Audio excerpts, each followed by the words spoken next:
Exit poll के आंकड़े अब हम आपके सामने रखना शुरू कर रहे हैं और पहला राज्य जिसका आंकड़ा हम आपके सामने रखने जा रहे हैं वो है असम। असम में इस बार क्या स्थिति है वो आपको बता दूं। वोट शेयर पहले आपको बताने जा रहा हूं। कुल सीटें असम में 126 हैं। एग्जिट पोल हमारा कह रहा है, जेवीसी एग्जिट पोल, कि एनडीए को ऑलमोस्ट 46.5 से लेकर 48.5% वोट शेयर असम के अंदर मिल सकता है। देखिए, ऐसा है कि ओपिनियन पोल पर पूरी तरह विश्वास तो किया नहीं जा सकता, क्योंकि ये बहुत कुछ डिपेंड करता है कि कितने लोगों का आपने सैंपल लिया है, शहर का लिया है कि देहात का लिया है, किस जाति का लिया है, किस धर्म के लोगों का लिया है, धार्मिक लोगों का लिया है। ये तमाम चीज़ों का अंदाज़ा लगाना मुश्किल होता है और इसीलिए कांग्रेस पार्टी का हमेशा ये राय रही है कि हमको ओपिनियन पोल पर अपनी राय देने की कोई आवश्यकता नहीं है। हालांकि सर, केरल में आप लोगों के लिए अच्छी खबर है। हमारी खबर अभी तक तो हम लोगों को जो खबर है वो हर जगह से अच्छी खबर है। आसाम का जो आप बता रहे हैं उस पर विश्वास नहीं होता है, क्योंकि आसाम में जो हमारी सूचना है या हमारी पार्टी की सूचना है कि हमारा बहुत नज़दीक निकट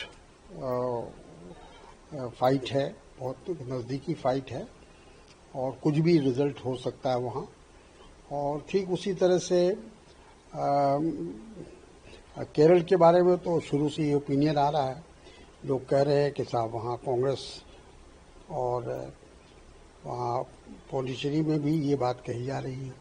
हालांकि सर, बंगाल के अंदर बीजेपी को एज बताया जा रहा है एग्जिट पोल के अंदर। मुझे तो नहीं लगता है, कोई कारण नहीं, कोई वजह नहीं है। हालांकि देखिए, जिस प्रकार से वहाँ सरकारी तंत्र का इस्तेमाल किया गया है वो चिंताजनक जरूर है। वो हमारे देश के लोकतंत्र के लिए बहुत ही खतरनाक है कि आप पूरी ताकत वहाँ लगाई गई है केंद्र सरकार के द्वारा इलेक्शन कमीशन के एम्ब्रेला में जो कुछ वहाँ कुछ हुआ है वो अपने आप में एक उदाहरण है कि ये इस तरह से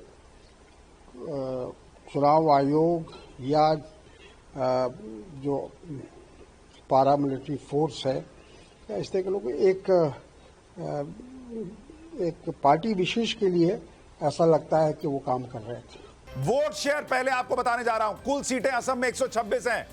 एग्जिट पोल हमारा कह रहा है, जेवीसी एग्जिट पोल, कि एनडीए को ऑलमोस्ट 46.5 से लेकर 48.5% वोट शेयर असम के अंदर मिल सकता है। कांग्रेस गठबंधन को 36.5 से 39.5% और अन्य के खाते में 14 से 15% का वोट शेयर आ सकता है। अभी सीटें आपको थोड़ी देर में बताऊंगा, लेकिन वोट शेयर यह कह रहा है कि एनडीए को वहां पर बहुत बड़ी बढ़त दिख रही है वोट शेयर के मामले में। अगर आप देखेंगे तो 8 से लेकर 10% तक का गैप दिख रहा है कांग्रेस गठबंधन और एनडीए के बीच में। तो ये बहुत स्पष्ट असम के नतीजे आएंगे। ये पहली तस्वीर इसकी दिख रही है। एक छोटा छोटा रिएक्शन सबसे पहले ले लेते हैं वोट शेयर पर, उसके बाद मैं आपको असम की सीटें बताऊंगा। जगदीश भाई, ऑलमोस्ट 48-49% वोट शेयर एनडीए का दिख रहा है।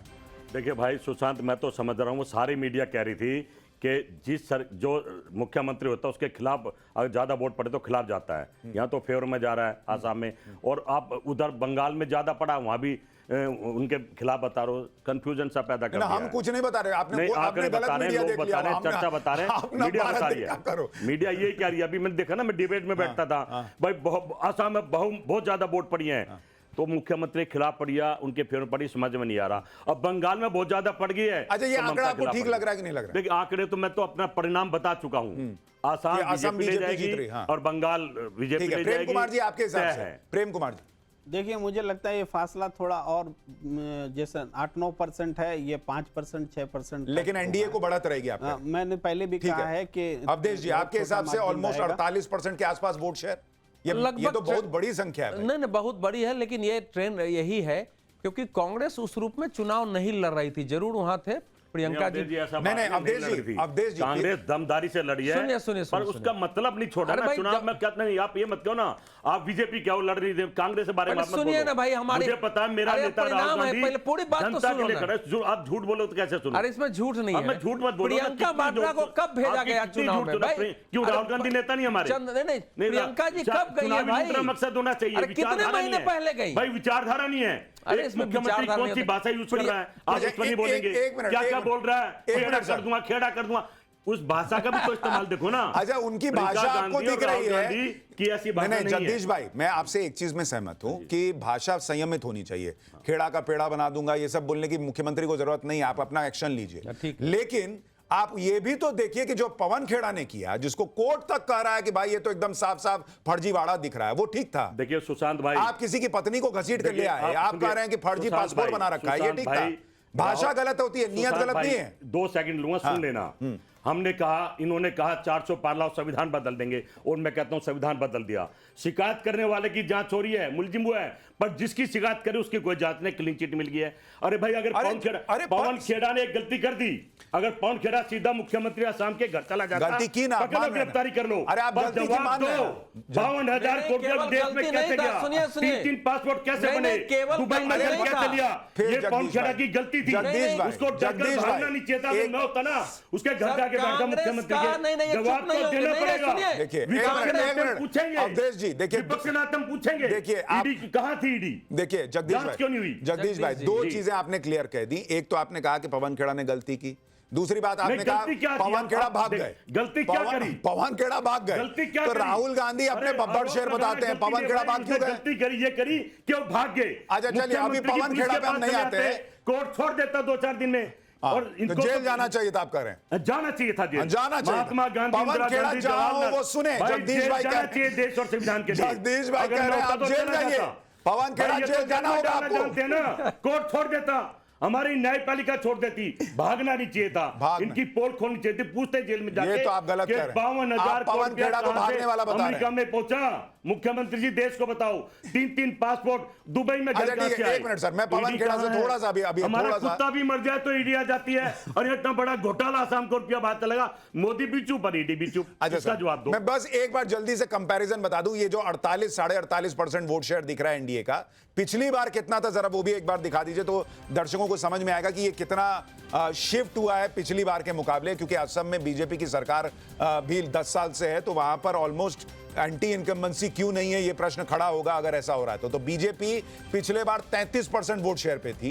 कांग्रेस ऑलमोस्ट 30% पे थी, और AIDUF जो है वो बदरुद्दीन अजमल की पार्टी, वो ऑलमोस्ट 9% के आसपास थी। तो इस बार देखिए अवधेश जी, जो आप कह रहे हैं कि वैसा ही रहता, वैसा नहीं है, इसमें बड़ा शिफ्ट दिख रहा है कि 33-35% से आप जो है वो 48% जा रहे हैं। देखिए, एक तो जो आदिवासी इलाके थे बोडो वाले, वहां बीजेपी ने उनके कैंडिडेट्स, आप अपने वहां कैंडिडेट्स खड़ा करो, बीजेपी ने जो सामाजिक समीकरण बनाया है।